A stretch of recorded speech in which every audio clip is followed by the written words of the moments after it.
Universiteti i Shkodrës Luish Gurakuqi ishte i pranishëm në festën e Çobanit 2025, që u zhvillua me 21 dhe 22 qershor në Bogë të Malësisë së Madhe. Në këtë kuadër, Fakulteti i Shkencave Shoqërore prezantoi projektin kërkimor Ruajtja dhe promovimi i trashëgimisë etnokulturore të Alpeve shqiptare për zhvillim të qëndrueshëm, mbështetur nga Agjencia Kombëtare e Kërkimit Shkencor dhe Inovacionit. Rektori i Universitetit Tonin Gjuraj theksoi se kërkimi shkencor duhet të dalë nga mjediset akademike dhe të zhvillohet pranë komuniteteve, me synim ndikimin real në jetën e përditshme të tyre. Qemi që ne në fund të ditës të realizojmë atë mision që ka një universitet, jo thjesht në auditor, jo thjesht mësimdhënie, jo thjesht kërkim shkencor, por të hapimi ndaj biznesit, të hapimi ndaj komunitetit, të hapimi ndaj shoqërisë dhe që studimet tani të kenë impakt në zhvillim, të kenë impakt shoqëror, jo thjesht pra të qëndrojmë brenda si tush mureve ose atij bunkerit akademik ndonjëherë që të cilët ne pa dashje edhe bijem, sepse është në natyrën e institucione akademike që të bien në një pozicion të tillë. Pedagogja Valbona Karakaçi, një nga koordinatorët e projektit, vuaj në dukje rëndësinë e dokumentimit dhe promovimit të trashëgimisë kulturore si një aset për zhvillimin e zonave alpine.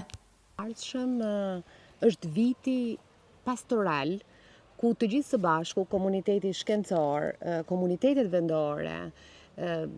institucionet publike, do duhet të reflektojnë mbi arritjet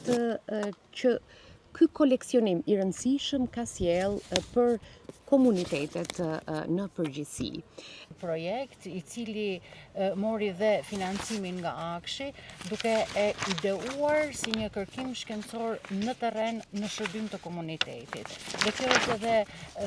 e reja e këtij projekti dhe këndvështrimi i ri që Universiteti i Shkodrës në përgjithësi po jep kërkimit shkencor. Do të tentojmë të bëjmë